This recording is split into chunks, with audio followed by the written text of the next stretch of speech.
You ask Tiger to solve. This deals with linear equations with one unknown. The final result is c equals 6. Let's solve it step by step. Group all c terms on the left side of the equation.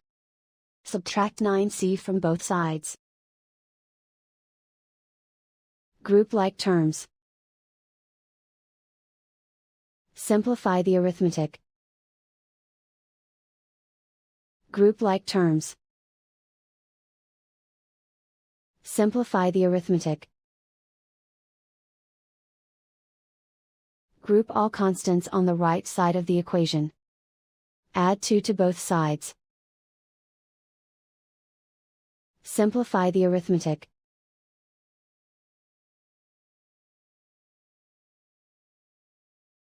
Isolate the c. Multiply both sides by -1. Remove the ones. Simplify the arithmetic. And so the final result is c equals 6.